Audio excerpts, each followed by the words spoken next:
isang Yerme Isko Marino Dumongloso.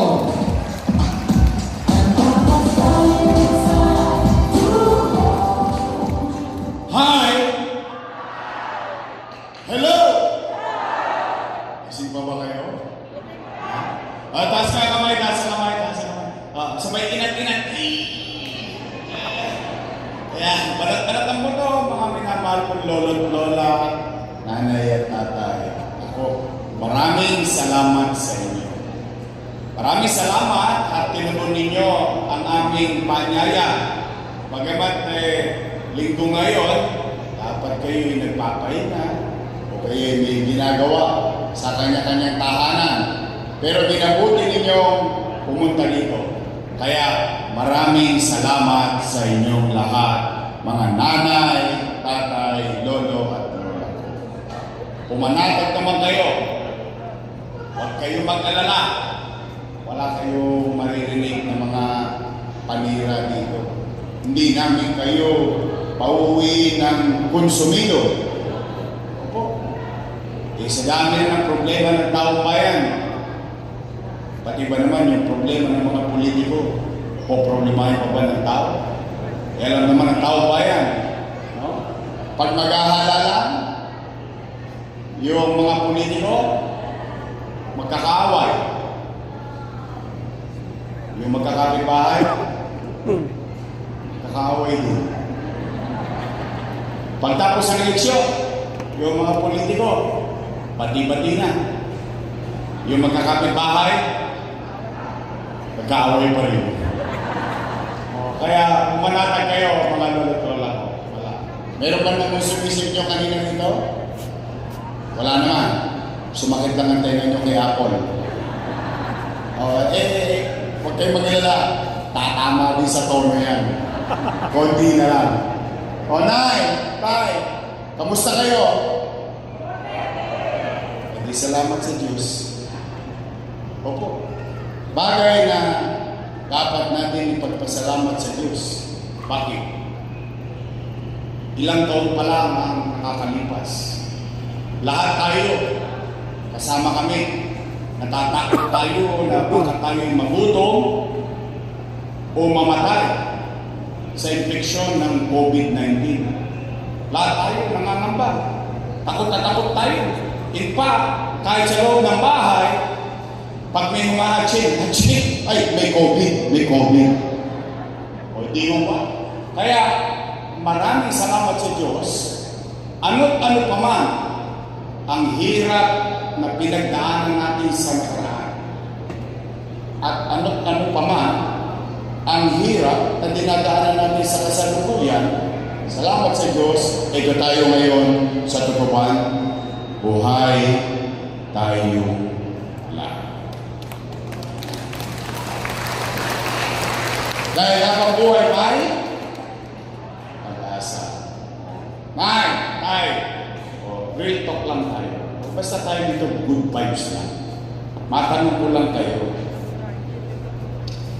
bakit ba kayo naghahanap ng ibang mayor kung meron namang mayor na nakaupo?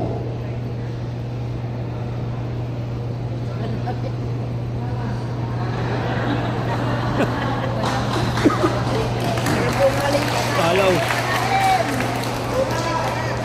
Ha?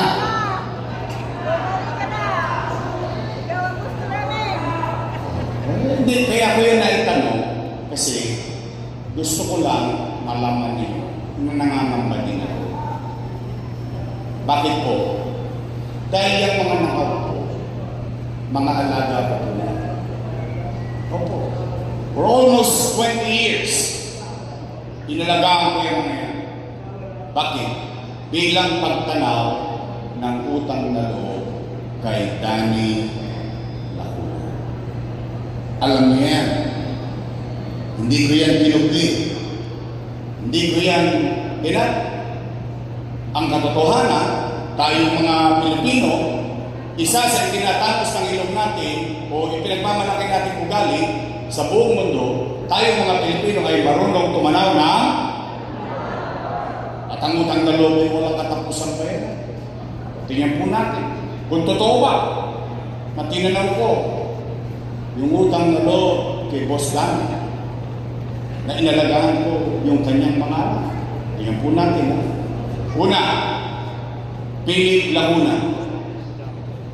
Nakaupo? Nakaupo. Dennis Laguna. Naku, ito pahiga sa mga negosyo. Sony. Nakaupo? Nakaupo. Lay Laguna. Nakaupo? Nakaupo. Asawa ni ate. Nakaupo? Nakaupo. Si ate. Nakaupo? Ilan sila? Happy? Masaya ako.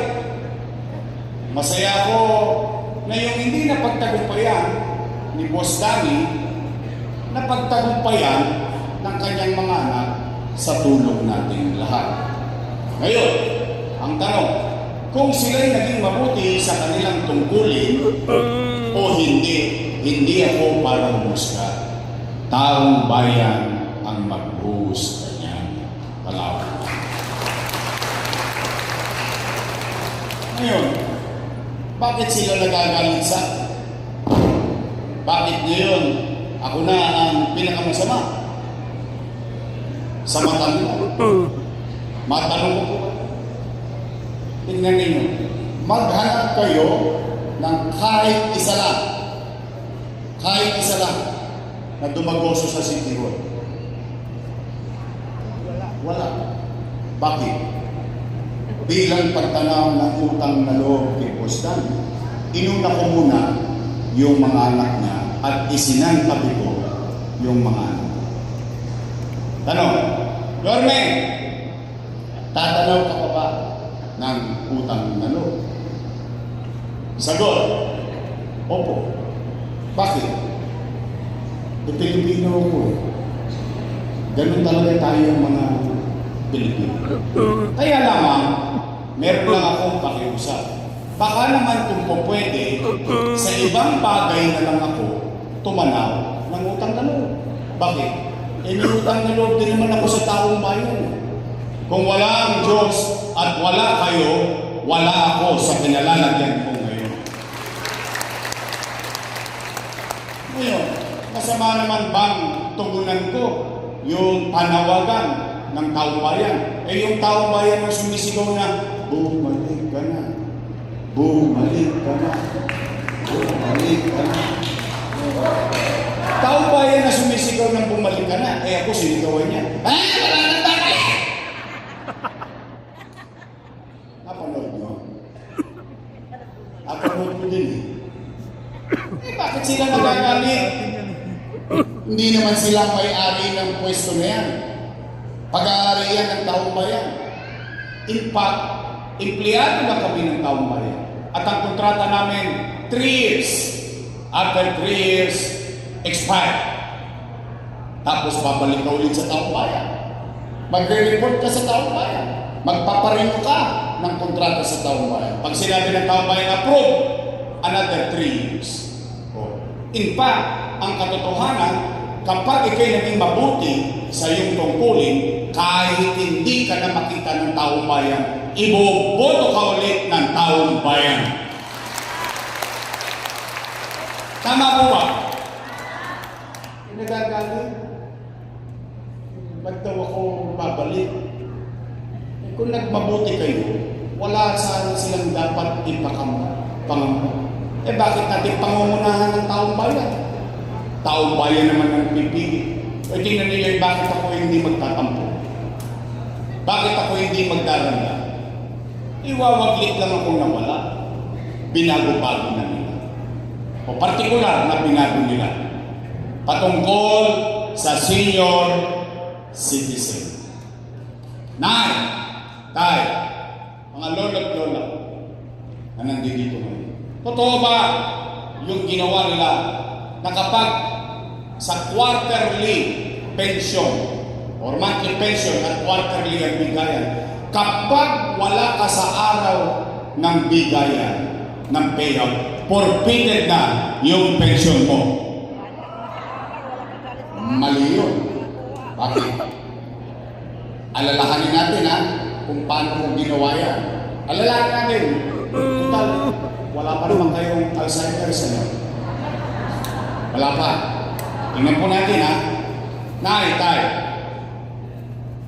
For the first time in history ng Maynila, kayo na mga mamamayan, bumoto ng batang mayor. Kasi ang binoboto ng mga taga-Maynila mayor, lagi yung konti na lang ang birthday. Tama ba? But that's very practical. But you took and gambled to elect a young mayor. At yung batang mayor na yun, nakapag-isip ng programa para sa mayaman, sa middle class, sa mahirap, sa may sakit o wala, botante o hindi, pantay-pantay may pensyon sa lungsod ng Maynila. Tama ba? Anong sabi ko? Tay, pumanatag ka. Huwag kang mag-alala. Kapag hindi mo nakuha yung first quarter, sa susunod na quarter, doble ka. Tama, mali? Ano ba sabi ko noon? Tay, kapag hindi mo nakuha yung first quarter, second quarter, pagdating ng third quarter, triple ka. Tama, mali? In fact, ano ba sabi ko nung araw? Pag hindi mo nakuha yung January hanggang Nobyembre, pagdating ng Disyembre, maglulubi-lubi tayo. Lubi-lubi. Enero, Febrero, Marso, Abril, Mayo, Hunyo, Hulyo, Agosto. Hey!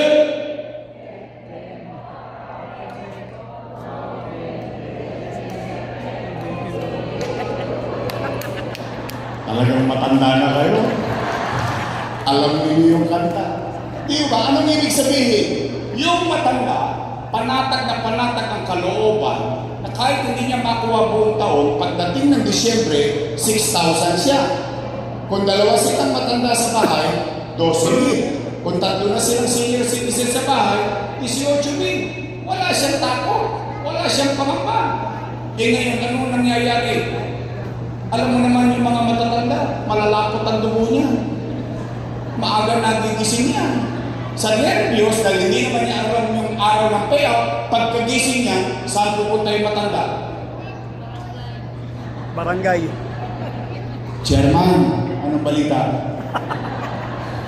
Nay, wala pa. Ayaw pa. Ay, sawi, uwi. Gising ulit, kinabukasan, saan naman yung pupunta? Uy, Chairman, ano na nangyari? Lolo, wala pa. Mamalas-malas mo, yung matanda, tinawagan ng apo. Lola, namimiss ka na namin. Pasyalan mo naman kami dito sa Cavite. Lolo, namimiss ka na namin. Pasyalan mo naman kami dito sa Bulacan. Siyempre yung matanda, walang nagawa. Tinawagan ng apo, nagbakasyon. 2 days after, balik ng Binondo. Saan naman pupunta? Chairman, any update? Nakulay, nagkabigayan kahapon, wala ka. Nga. Mali. Why? Bakit mo kailangan pahirapan? Kakakarampot na pera. Sa totoo lang ito real talk tayo Yung iba naman sa inyo dito hindi naman kailangan yung 500 May 500 naman kayo. Sa totoo. Kaya lamang, alam mo yung itinatangos ng ilong ng matanda na sa hinaba-haba ng panahon, ang daming nagdaang mayor. Sa tagal-tagal kong pamumuhay sa Maynila, ang tagal-tagal ko na nagbabayad ng milyar. For the first time, nagkaroon ako ng benepisyo directly from the city government. Ay, may halaga pa pala ako. Ay, may bilang pa pala ako. Ay, pinagmamalasakitan pa pala ako ng pamahalang lungsod ng Maynila. That's the purpose. It's not the amount. It's not the money. It's the act itself. Tapos ni 500 piso, Papahirapan mo pa yung matan mo. In fact, yung iba nga sa inyo dito, pinagagalitan pa ng anak eh. Oh. Tay, huwag ka nang pumila dyan ng init-init. Baka may stroke ka pa, 1.5 lang yan. Ako na magbibigay sa'yo. Ano sabi ng matanda? Ayaw ko ng pera mo, gusto ko kay Yorme. Oh, alam mo yung itinatanos lang ng ilong ng matanda na, ay, importante pa pala ako. Ay, may halaga pa pala ako. Mahal pa pala ako ng luso. Hindi ₱5, pahiro pa mo. O na, tay, totoo ba? Yung gatas na issue, wala na din daw. Totoo bang pinalitan ng isip ko? Talaga? Talagang galit sa inyo. Eh, binibigyan ko kayo ng gatas na issue para lumakas kayo. Ang binigay sa inyo, diabetes. O na, tay, totoo ba? Na yung cake, naging cupcake. Totoo ba? Talaga? Wala na? Nay, totoo ba? Wala na rin yung brown rice at black rice. Alam niyo ba yung story ng black rice na yan? Napagalitan ba ako niya ng matanda? Wala. Sabi sa akin naman, ikaw, hindi mo na kami mahal. Bakit po? Yung binili mo sa aming bigas, ulit pa. Maitim na, mahirap panlutuin at makunat na. Sabi ko naman doon sa matanda, Nay, yan po yung pinakamahal na bigas sa buong mundo. At yan ang pinakamasustansya ng bigas. Hindi, ang itim-itim eh. Sabi ko, kako talagang ganyan.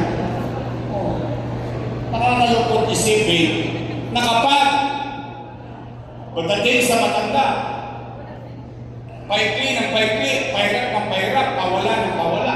Pero kung makapagsumba sila sa Roas Boulevard, milyon-milyon ang gastos nila.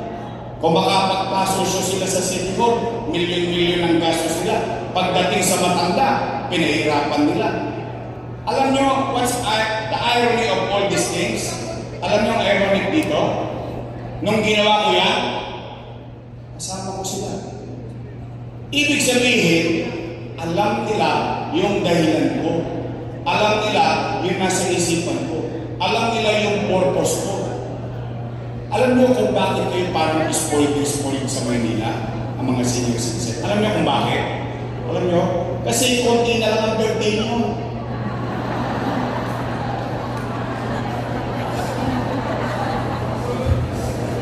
Parang natakot kayo. Eh, mag-alala yan. Una-una lang yan. Hindi, pero alam mo yung pakiramdam sa loob ng bahay, ikaw yung bata, yung mapangiti mo man lamang yung matanda sa loob ng bahay, maiparamdam mo man lamang sa kanya na mahalaga pa siya at may bilang pa siya. Yun yun. Tama yung sinabi ni Chichi. Nung bata kami, malambot ang buto namin, matitigas ang buto nyo, inalagaan nyo kami. Ngayon, marurupot na buto nyo, matitigas ang buto namin. Kami naman na mag-alaga sa inyo.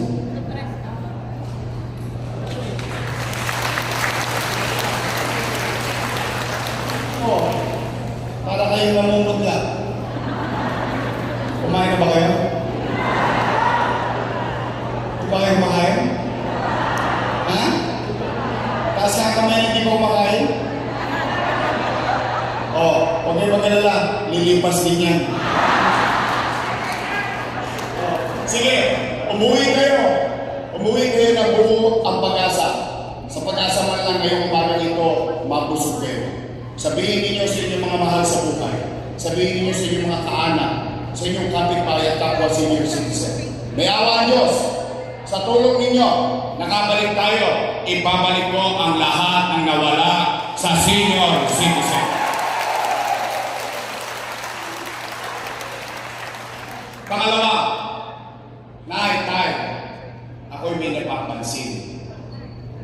Pero hindi ko alam kung napapansin nyo din. Kaya kayo ang sasagot nito. Bakit? Kapag ito'y nanggaling sa akin, siyempre bias. Bakit? Kalaban ako sa politika. Pero kayo ang tatanungin ko. Kung napapansin ninyo, yung napapansin ko din. Tay, ang lolo ko, napapansin niyo ba parang dumutugtog ulit ang Maynila ngayon? Talaga? Pare-pareho tayo napapansin. Talaga?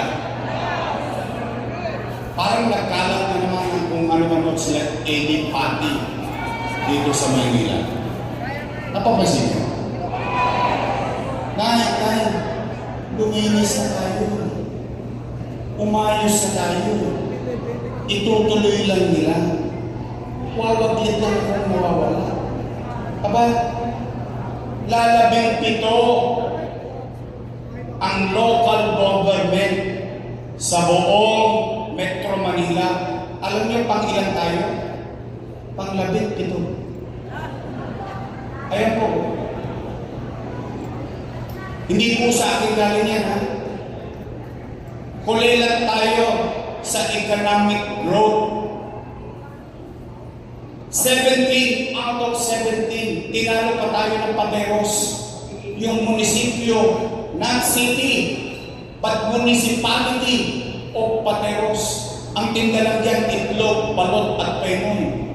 Tayo, kapitolyo ng bansa. Nay, nung ginawa niyo akong mayor, we are number 16. In the next 2 years, naging number 3 tayo sa buong Metro Manila. Saglit ako na wala, 17 na naman tayo. Dito, kulilan tayo. O dito naman, number 1 tayo. Number 1 tayo sa krimen. Tingnan nyo. Sa buong Southeast Asia, not Philippines, but city, we are now number 1 in crime index. Anong ibig sabihin niyan? Magulo, maraming obstruction, patayan, holdapan, kidnapan, droga. Yan na naman ang nangyayari sa lungsod ng Maynila. Nay, tumahimik lang Maynila. Tay, umayos na tayo nun eh. Naalala niyo ba? Ewan ko kung naalala niyo to, ha? Naalala ninyo nung ginawa niyo akong mayor? Nagkaroon ng gobyerno sa umaga, sa tanghali, sa gabi, hanggang madaling araw, may gobyerno sa lungsod ng Maynila. Naalala niyo ba nung araw, lahat ng ginagawa sa lungsod ng Maynila, kinokopya lang sa buong bansa. Nay, tay, mga lolo-lola ko, namimiss niyo na ba yung gobyernong mabilis kumilos? Namimiss niyo na? Gusto niyo bang luminis ulit ang Maynila? Gusto niyo bang umayos ulit ang Maynila? Then, nay, tay, lolo-lola ko, help me make Manila great again. Pangatlo at panghuli para uwian na. Kasi alas 12, nagugutom na ako eh. Eh pag tumagal pa ito, mag-aabono pa si Congressman Apple Nieto eh. Pero ito yung pinakamahalaga sa lahat. Kailangan kong sabihin sa inyo. Bakit? Ito ay patungkol sa pera ng taong bayan. Mahalaga ba sa inyo? Good. Tama na. Nay. Nakalulungkot isipin na yung mga dating kasama ko, noong araw, puro sila papuri ng papuri. Ngayon, ako na ang pinakamasama sa paningin nila. Anong sabi nila? Si Yorme, maraming iniwang utang. Narinig niya? Narinig ko rin eh. Sinabi ba nila yun? Narinig ko rin eh. Ang nakalulungkot, ang naalala nila yung utang. Pero hindi nila naalalang sabihin sa taong bayan, ano ang ginawa nila sa loob ng 3 taon para mag-report sa taong bayan. But be that as it may, na, tayo, mga lolo't lola, gusto niyo bang malaman ang sagot? Dapat lang. Pera niyo. Tanong, gusto niyo bang marinig yung sagot sa akin manggaling? Dapat din. Bakit? Leaders should owe all the things that he has done for his people. Ang isang leader, dapat maging responsable siya sa bagay na ginawa niya para sa kanyang mamamayan. You have to owe it. You don't have to point fingers to others. Then let the people decide if you are right or wrong. Hayaan mo ang taong bayan ang humusga sa bagay na ginawa mo. Tama mali? Sige. Tayo, magtatapat lang kayo, ha? Taas ang kamay ng may anak dito.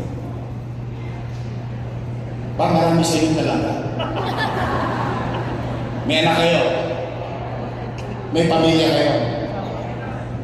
Real talk. Kapag walang makakain ang anak niyo, gagawa niyo ng paraan. Uy.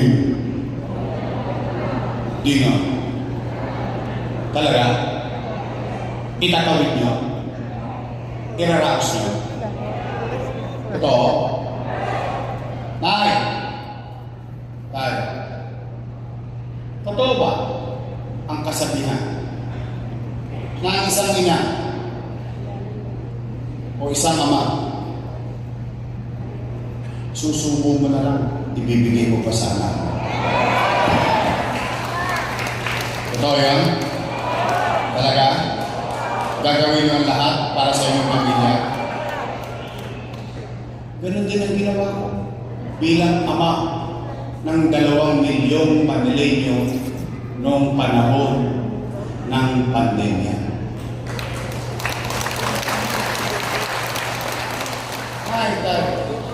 When you elected me as mayor in 2019, I took the responsibility. Wala kayong narinig sa akin. Itinuro ko yung nakaraan na walang iniwan sa akin pera. Wala. Nag-move on kagad ako. Bakit? Nag-desisyon ng taong bayan eh. Tinanggal na yung dati, inelect ka na, atang-atang mga lahat ng responsibilidad ng pagiging mayor sa iyong nasasakupan. Tama mali? Ano ang ginawa? Nililis ko Maynila. Kayo dito, sa tinatagal-tagal niyo sa Binondo, for almost 30 years, walang nakagawang mayor na linisin ang buong Recto, Juan Luna, Soler, na ibalik ang kalsada para sa taong bayan. In fact, because of what happened, it became a national directive sa buong Pilipinas. Kinokopya na tayo. Pangalawa, anong ginawa ko? Kinausap ko yung mga negosyante. Nag-ikot ako, FFCCI, American Business Business, Makati Business Club. Kinausap ko sila lahat. Ano sabi ko? Patawarin nyo na yung Maynila. Alam ko, nagkulang sa inyo ang gobyerno. Hindi lang nagkulang, inabuso pa kayo ng gobyerno ng Maynila. Ngayon, let's start from zero. Let's redo it again. O, anong nangyari? Nagpanikan ang negosyante sa lungsod ng Maynila. Lumago ang negosyo. Bakit? Kasi gusto ko magkatrabaho ang tao. O, in fact, pati matatanda, napakiusapan ko yung Jollibee, McDonald's, Chowking, and so on and so forth. Sabi ko, yung mga able and willing kong mga senior citizen, baka pwede makapagtrabaho sa inyo. Nay, umakyat pa tayo. Lahat ng tulongges sa Maynila. Ano sinabi ko? Kayo ng mga kriminal, hindi ko kayo mapipigilan gumawa ng krimen. Nanay nyo nga, hindi kayo mabantayan ng 24 oras ako pa. But I guarantee the people of Manila, ano sabi ko? Kapag ginawa nila ang krimen sa Maynila, ang ikamamatay nila, puyat. Because we will make sure that they cannot escape the long arm of the law. We will make them pay buhay, kulong, hoyo, sentensyado. Ano nangyari? Natakot ang mga kriminal sa Maynila. Ang crime rate natin hindi nag-slide, nag-dive. That's how it is during our time. Tay, umaangat na tayo, umaayos na tayo, nawawala ng kadugyutan sa Maynila, nagre-recover na tayo economically. Boom! Sumalagtok tayo sa pader. Nagkaroon ng pandemya. Ano? Mamulan ko ba kung magkakapandemya? Anong epekto ng pandemya? Wasak ang ekonomiya. Nino? Ng Maynila? Hindi. Ng Pilipinas? Hindi. Ng buong mundo. Ang epekto ng walang ekonomiya, walang hanap buhay, walang hanap buhay, walang trabaho, walang pizza, walang chicha. Anong ginawa ko? Pagsiyasat ko. Pagbukana ng pandemya, 3 months, 90 days, hindi ako umuwi ng bahay. Ni silip, ni dungaw sa pamilya ko. 90 days, 3 months, sa sityo na ako natutulog. Bakit? Nag-aalala yung 2 milyong bilid. Anong aasahan nila sa gobyerno? Anong naging epekto ng sakripisyo iyon? Kayo ng mga nangabuhay dito, at least, matapos sa ilong ninyo, kaya niyong sabihin, noong panahon ng pandemya, walang nagutom sa lungsod ng Maynila. Mayaman, middle class, mahirap, bawat pamilya pantay-pantay, may food box. Buwan-buwan, hindi pa nga nauubos yung isang food box, dumarating na naman yung isang food box. Tama ba rin? Hindi tayo nagubo. Ano pa nangyari sa Maynila? Tayo lang sa lungsod ng Maynila. Ang tangi, I think you should know better than anybody else. Ito'y kinatampo sa akin ng ibang mayor. Bakit? Ang Maynila, ang kauna-unahan at tanging nakabili ng sarili niyang bakuna laban sa COVID-19. 500,000 doses dito sa Maynila. Mag-una lang kayong bakunahan. Pera ng taong bayan. Sa India nagkakaubusan ng oxygen. Sa Pilipinas nagkakaubusan ng oxygen. Sa Maynila, bude-bude ng tangke ng oxygen. Tayo, may remdesivir, tocilizumab, molnupiravir, dang-dang libong halaga ng bawat isang gamot. Mabuhay lang ang isang pasyente na may COVID-19. Tayo lang, in 52 days, nakapagpagawa worth 300 million pesos na COVID-19 field hospital sa Luneta. Ubos ang Chinese General Hospital. Ubos lahat ang private hospital. Wala nang bed. But sa Maynila, meron tayong COVID field hospital. Habang kinakaharap ko pang-araw-araw na iligtas ang tao sa gutom, sa sakit, sa kanan, sa kaliwa, tinuloy ko ang pangarap ko sa Maynila. Bakit? Ipinangako ko yun sa inyo eh. Hindi ako nagpaawat sa COVID-19.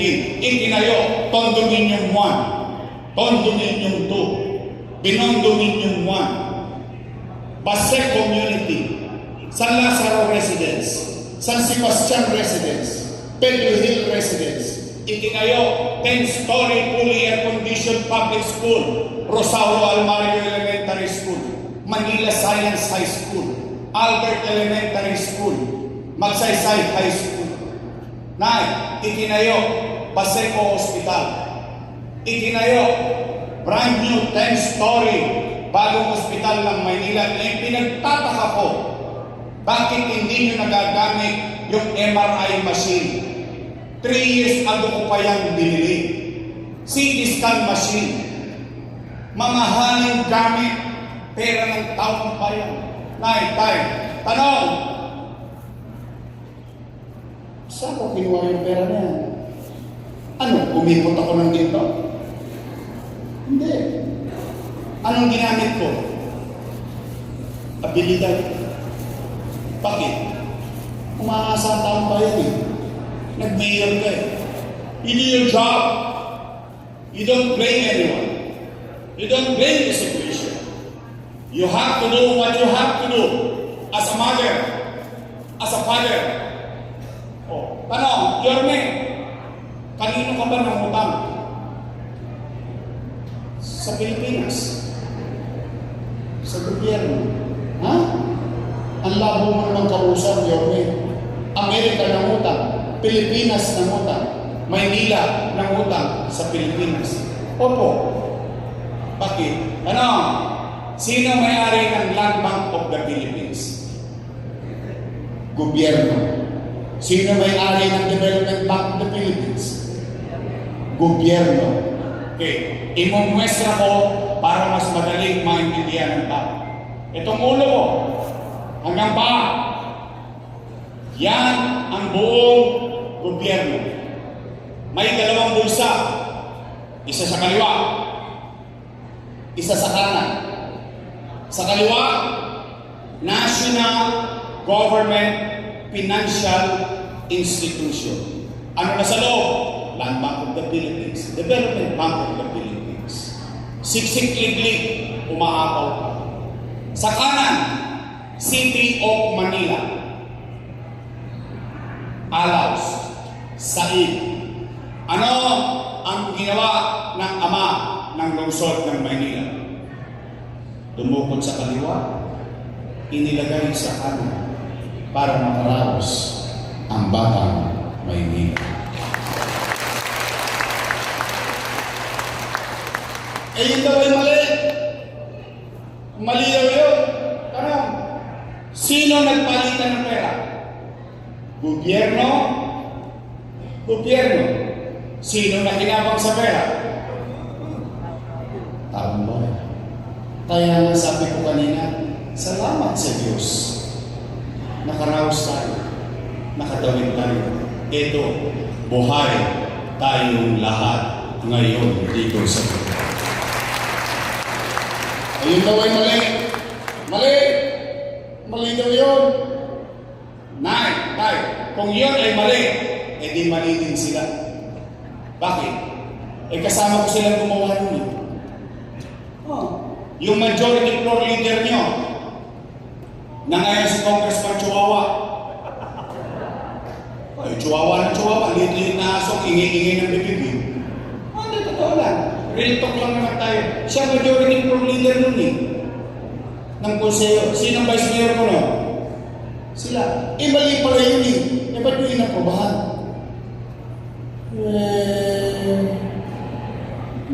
Chihuahua. Chihuahua. Chihuahua. Ayun, tay. At least, ako lang ha. Matamos ang ulong ko. Maglalakad ako sa Ilaya, Tabora, Carmen Planas, El Cabo, Santo Cristo, MD Santos, Binod, Sul, Wandu, Recto. Isa lang masasabi ko. Hayaan ko ang taong bayan mag-usga kung ako'y mali. Pero isa lang ang sigurado, nakaraos kami nung panahon ng pandemya. Kaya, mga nanay-tatay ko na naparito, malamang, ipatatawag din kayo. Ay, puntahan ninyo. Karapatan ninyo makinig kayo mamamayan. Tama po ba? Pero pwede ba ako makisuyo bago tayo magtapos? Pwede ba makisuyo? Pwede ba ipabatid ninyo yung mensahe ko sa kanila? Halimbawa, pinatawag ka kayo. Sinabi-sabi nila, ay, utang! Ginanon nila. Sagutin ninyo, oy, may pinasasabi sa inyo si Yorme. Umalis na daw kayo dyan. Siya na lang ang magbabayad ng utang. Ano? Sino dito walang utang? Okay kayo, walang nagtaas ang kamay. Ganun talaga, buhay. That's life. Sa negosyo, nangungutang ka para lumago ka. Minsan tumutukod ang cheque mo. Sa buhay, kailangan mo ng gatas. Gagawa mo ng paraan, babalik kay Bombay. Lahat ng pamamaraan kung paano mo irarapos ang pamilya mo, gagawin ng isang ina, gagawin ng isang ama. Mano pa ang isang ama ng 2 milyong Manilenyong umaasa sa kanya. O kaya Nay, gusto niyo pa talaga akong bumalik? Really? Bakit sinacharot-charot niyo lang ako? Hindi nga. Talaga? O taas nga kamay na gusto akong bumalik? Talaga? Promise? X-Man? O sige. O ito Nay, real talk. Kasi gusto ko lagi kwentas-klatas tayo. Anong gagawin ninyo? Anong gagawin ko? Kayo na bilang mamamayan, kami na bilang leader. Dapat ganun lagi ang gobyerno para maliwanag ang laging pag-uusap. Nay, I'm not really sure, but most likely, mukhang wasak na ulit yung gobyerno ng Maynila. I'll cross the bridge when I get there. But the way it looks right now, nagkalat ang basura, limasin ko ang basura, magtataka ako ang basura. Para tayong bumalik sa dekada 80. Noong 1980s, nung basurero ko, tuwan-tuwa ako magbabasura sa M. Santos. Alam niyo yung Divisoria Market? Yung sa likod ng may tambakan? Yung malapit sa tindahan ng Alimango? Alam niyo yun? Yun ang tambakan ng ako. Parang yung tambakan ngayon, bawat kanto sa recto, bawat kanto sa Divisoria, meron yata basura. You know, these are the things that when you quantify the situation. But, rest assured, kahit gaano kahirap yung sitwasyon ng gobyerno ng Maynila, pumanatag kayo, nagawa ko nga dati, di gagawin ko na lang ulit. Tama ba? Kaya naman, meron akong request. Isa lang. Kung gusto niyo mabilis tayo makarecover, kung gusto niyo mabilis ulit ang gobyerno, pwede pa akong mag-request. Isa lang naman. Yung iba, the rest of it, I'll manage it in my own little way. Kulang hindi ako matulog, makarecover lang tayo. Isa lang request ko. Pwede mag-request isa? Pwede straight? Why? Mag-ingat kayo sa sagot. Baka mamaya, politiko din kayo. Yung politiko, pangako ng pangako, lagi napapako. Straight? Talaga? Uy, aasa ko. Pagdating ng eleksyon, bibili ako ng dividendaso. Bubuksan ko yan. Kung pure pa ba? Nagtotoo kaya itong binondo? Aba, straight? Yung binondo? After election, ako naman ang sigilitin niyo. Promise? Straight? Talaga? Ronald J. Bob Alvarez. Chris Tagle. Natikman niyo ba yung puki niya? Masarap ba? Ang atin ko siya, Moga Uso. Kanina yung nagsalita rito, kulang na rin ang buhok, ano? Sino mas pogi? Si Lentet o si Toy? Ha? Lentet? Pasensya ka na, Len. Talagang ganyan ang buhay. Lilipas din tayo. Ang pogi masipag ako siya na Lentol! Sarkan! Ito, importante. Tay. Total na tulungan ko naman na sila. Katulad niya, si Chihuahua. I'm happy. With all honesty. Good for him. Ngayon, hindi niya nilingon yung distrito niya. Hindi niya nilingon yung tao bayan. He has to pay the price. Because at the end of the day, it is not about us. It's always about you. It's always about the people. O na, tayo. Total na pagbigyan naman na natin siya. Pwede ba makisuyo? Ang gawin natin congressman, pagdating ng takdang panahon, pwede po ba si Congressman Apple Nieto?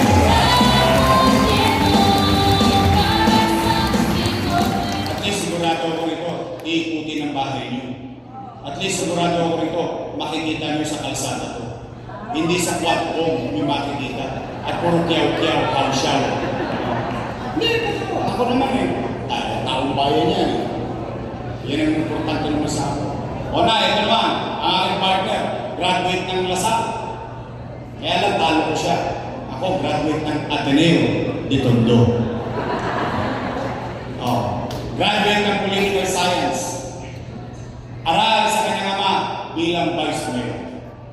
I think magaling na Vice Mayor ng ating lungsod. Ching Atienza. Straight? Naalala niyo pa pangalan nila? E baka makalimutan niyo. O sige, pasimplihin lang natin. Total, dalawang grupo lang naman ang pagpipilian niyo. Dalawa lang yan. Unang grupo, Your Best Choice. Matamis. Kabilang grupo, Ladies' Choice. Ay kayo may sabi na hindi ako. Tatabanan mo tayo. Mga batang Maynila talaga kayo. Your Best Choice, right? Pati sa pamilya niyo, sa kamag-anak niyo, sa empleyado niyo. Tapos na po, uwi na. Masaya na ako. Para hindi natin sila maalala, yung mga Ladies' Choice, bigyan natin sila ng team song pagdating ng Mayo. Ito po.